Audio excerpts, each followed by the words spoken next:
Hey guys, and welcome to the video. So today I would like to talk about why evolution often makes it difficult to make choices around weight loss. So let's get into the video. Right, so as humans we are driven by our emotional pains and our emotional desires. That's basically the stuff we don't want to do and the stuff that we do want to do. And the main problem with this is that these pains and desires, they conflict in the short term and the long term. So let me just explain what I mean by that. So let's say you see a piece of cake and in the short term you want to eat it. It's a desire, it will make you happy. However, in the long term, you know that it won't be good for your weight loss results and it will make you sad. So that's where the short term, where it makes you happy, can conflict with the long term, where it makes you sad.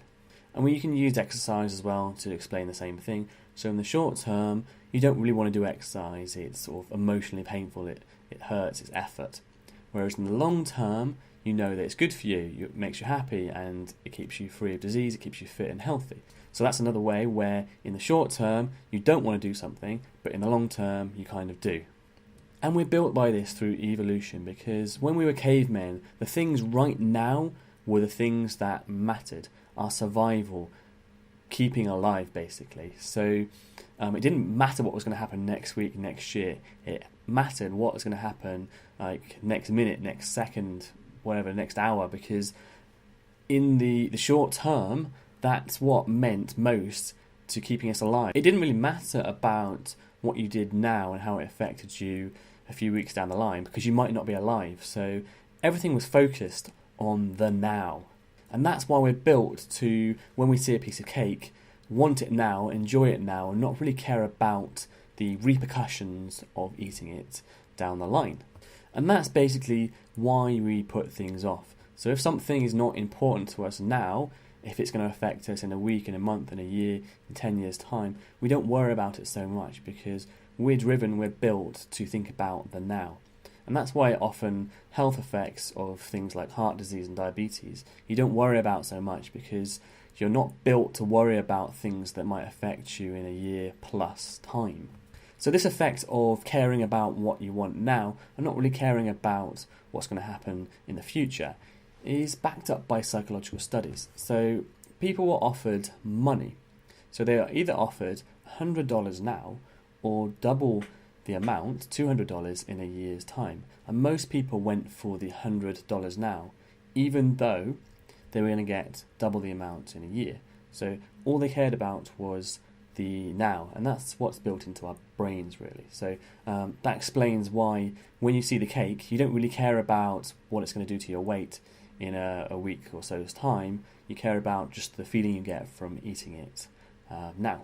So this effect basically makes our short-term thoughts conflict with our long-term goals. And it makes it really hard sometimes to lose weight because what you're thinking now is going to give you a negative result in the future.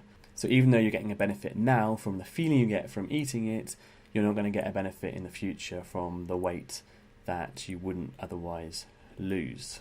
So what can we do about this to help us lose weight and stop these conflicting short-term and long-term thoughts ruining our weight loss goals?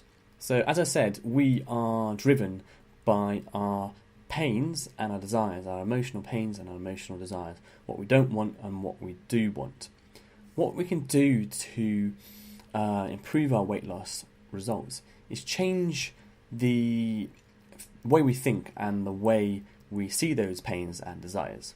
So instead of being pains and desires, we can change it to what works towards our goal and what doesn't work towards our goal.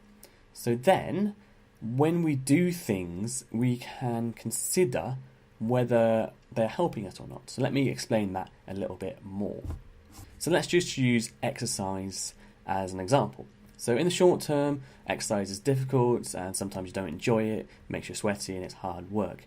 However, in the long term, you know that it's beneficial for your weight loss goal.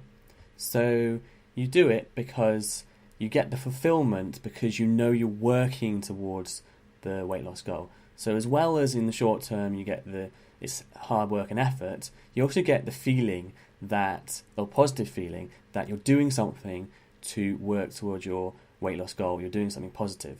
So what you're doing is you're replacing that otherwise sort of that pain with also a positive. So the pain would be it's hard work, but the positive is you know you're doing something that is beneficial to the direction you're going in.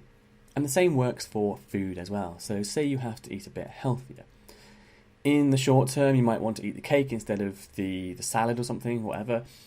But you know that even though it's hard work eating salad and you might not want to be doing it, you also get the positive feelings because you know you're working towards your goal, you're doing something positive. So you get that emotional pain of eating something you don't specifically necessarily choose, but you get the positive feeling, the benefit, the fulfillment of doing something, working towards your goal. So that's what I mean about changing the pains and the desires to the not towards your goal and the towards your goal. And this really explains why people do things that are difficult in life. So when you study in university, you put yourself through a lot of effort and emotional pain because you're studying for a reason towards your career goal.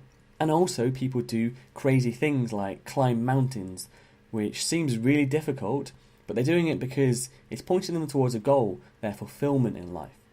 Also things like women who give birth.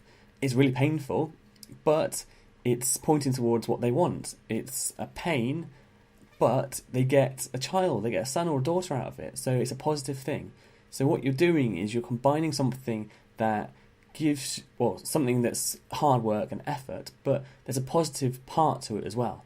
It's pointing towards what you want. So you get the happiness, you get the fulfillment, you get the working towards what you want, your dreams, and that's how we can change this pain and desire into pointing towards your goal, and then make it really, really worth doing something that's hard work.